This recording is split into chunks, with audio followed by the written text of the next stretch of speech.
Hi ladies, welcome to The Elegant Life. Today our topic is all about how to elegantly set boundaries so that we experience more self-love. Now, let's be really honest here. Setting boundaries is something that we as women know. We know that we have to do in order to really fully take care of ourselves, but we are nervous to do that because we're scared of the backlash. We're scared of feeling guilty that we spoke up and, oh, no, I should be able to be okay with that. Or, oh, so we feel guilty or we feel scared of the backlash, but we really know that we need to set boundaries for ourselves. And that is a way that you show self-love for yourself. And how do you know when you need to set a boundary? It's in certain circumstances when you feel physical changes in your body and emotional changes in your body. You will feel perhaps all of a sudden when someone does something or says something or doesn't do something or doesn't say something, you feel little or small. You can feel angry. You can feel resentful. You can feel hurt. You can feel small and unimportant and powerless. And, it's just, you will feel these emotions. So that doesn't feel nice. And then sometimes you feel that physical reaction as well in your gut. I know to me, I feel it in my solar plexus. And that emotional and physical change within you at that moment is something that completely is your guide as to, oh, I know that a boundary needs to be made here. Now, here's what elegant women know. Elegant women know that we teach people how to treat us. Simple as that. It's our job. It's our job to protect our souls. And the only way you do that is by really knowing what kind of a boundary you want to set. What kind of a boundary do you need to set? So, for example, here are some things. Perhaps your kids talk rudely to you. They backtalk to you. Maybe our partners are not treating us the way we want them to. Maybe a coworker is constantly either talking behind your back or really talking down to you when you're talking to each other.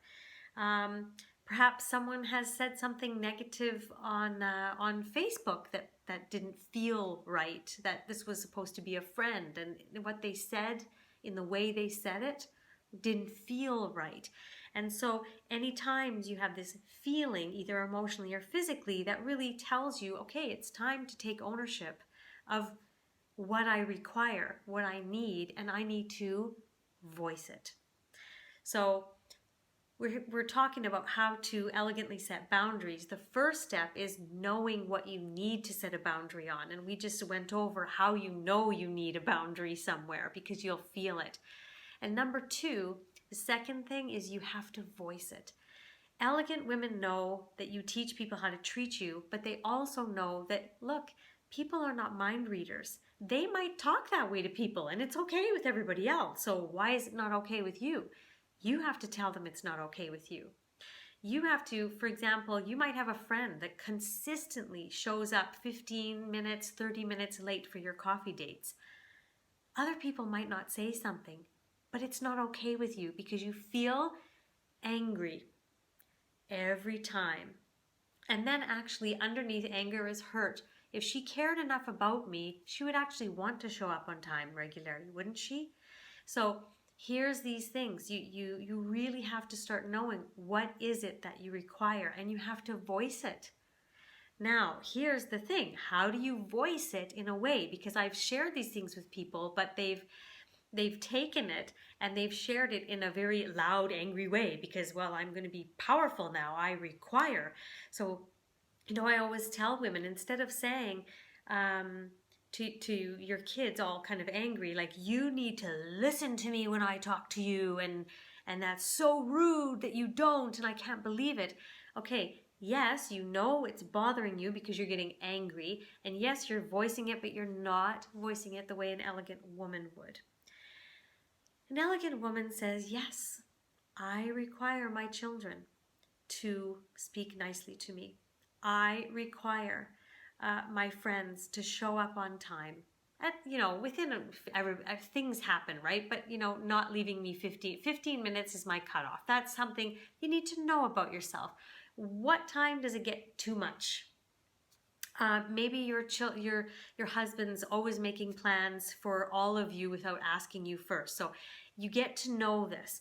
Then you start saying, okay, I know this is a requirement for me. Yes, I require my husband to let me know on time about plans and consult me. Yes, I know that I require my friends to show up fairly on time. And yes, I require my kids to speak to me politely and nicely. Okay, so you know that. You know you've got to voice it. How do you start saying this to the person? You need to first, before you do that, you need to come up with, what are you going to do if they continue to do what you don't want them to do? So for example, with your children, if they continue to speak rudely, what is it that you will do? Now, we're not talking about what they're going to do. You're going to say, what are you going to do? If your friend has shown up 4, 5, 6 times, what are you going to do? You need to know this because you're going to tell them what you're going to do. Okay, this is very important. You'll see how this all plays out. So you know what your need is, you know you've got to voice it, and you need to know what you will do. So for example, let's say you have a friend that every time you get together, they're on their iPhone all the time. Oh, sorry. Always on the iPhone. And it starts to really bother you. It doesn't feel right. You get a sensation. You feel like, why am I even here? Kind of a thing, right? So you don't feel right. So you know you've got to voice it. But in that moment, you got to think, what am I going to do if I voice this to her and she does it anyway? So this is something that you could say. You could say this. You know what? I just really need to tell you something. Because what I've noticed is when we're together, the way it seems to me is that you're focused more on your iPhone than you are with connecting with me. That's how it feels to me. And so I need you to know that when we're together, and if you start going with your iPhone, I'm just going to have to leave. And I say that with love, but when I'm with you, I want to be with you and I want to feel present. And I just need you to know that if it's constantly on the iPhone and not talking to me, then I'm going to have to leave. Now, your friend can choose what she will do. You know what you're going to do, and you need to be able to stick to that. And I know that takes courage, let me tell you. I'm not saying this is always easy, but it gets easier and easier once you start practicing it. Trust me. I used to be terrible at this. I was always scared of what the other person's response was going to be. I didn't want them not to like me. I didn't want them to get angry with me. Maybe who am I to say this? You have to.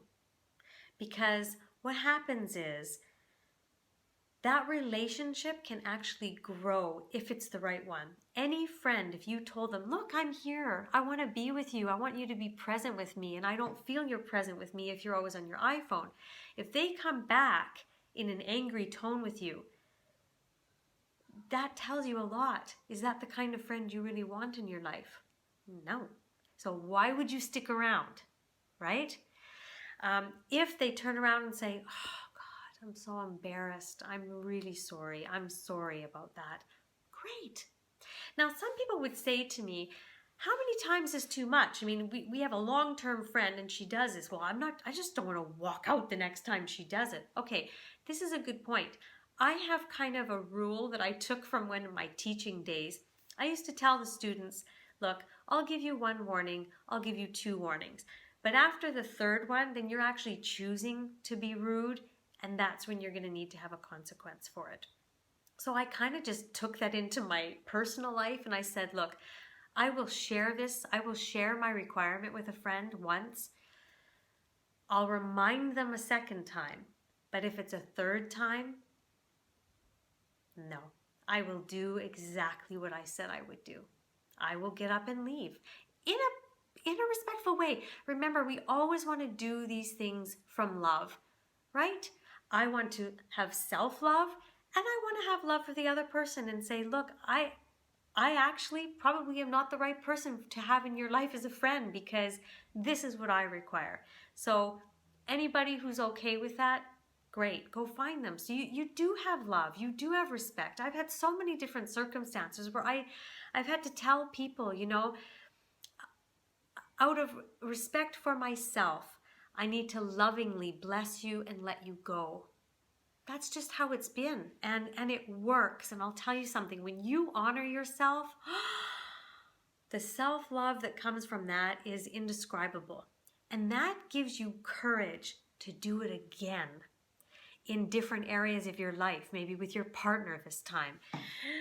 And then that gives you even more courage, and it gives you courage to maybe go talk to your boss about the way they've been treating you or talking to you. So it really is so, so powerful and so important. You know, I started out last week by saying self-love never really meant that much to me. It used to be like, self-love. But when you really look at it in terms of how having self-love allows you to set boundaries. And when you set boundaries in your life, all that you start to attract in your life is good things. Because if you don't need to practice setting boundaries anymore because you are already doing it, you're vibrating at a different vibration. And you start attracting only good things and not things or people or experiences that would require you to set a boundary, right? That's just how it works, because you will carry yourself differently. You will walk into an office and people will feel, I don't know what it is about her, but she seems to like have something about her. And that is that self-respect and that self-love. And so people are just going to naturally treat you well. They're not going to do something that would test a boundary. That's what happens. And in your relationships, that's what happens too. You know, when I went to France, I started for the very first time to fall in love with myself. And when I started to fall in love with myself, I started to set boundaries with a particular person. Those who have watched The Making of an Elegant Woman, you know that there were certain people that I needed to say, you know what, it's not okay. This kind of behavior is not okay. I require to feel free right now. And look, if you keep pressuring me like this, I'm going to have to leave. And I meant it. I didn't, at that point, when you have enough self-love, you can walk away and say, I really don't give a damn. I don't. I know that if I let you go, that means I have more space in my life for good things. It's just the way it works. And so I'm going to leave you with this. View it like this, ladies. Your soul is your energy field, okay? Anything you allow into this is so important. And you want to picture it like you have this beautiful red velvet rope around you. And you, as an elegant woman, have the right to decide who you allow in and who you need to escort out based on what you require. So you're going to open that red velvet rope up, and you're going to, with love, never anger, escort people out. And then you're going to close it, but there'll be all this space, and all of a sudden someone beautiful will come into your life, and you'll open that red velvet rope up and you'll say, with love, welcome in. I'm so happy to have found you. I leave you with this. More and more self-love brings more and more good. We will see you next week for the next topic of how to grow our self-love, and so you really get how important this whole thing is. I'll see you next week.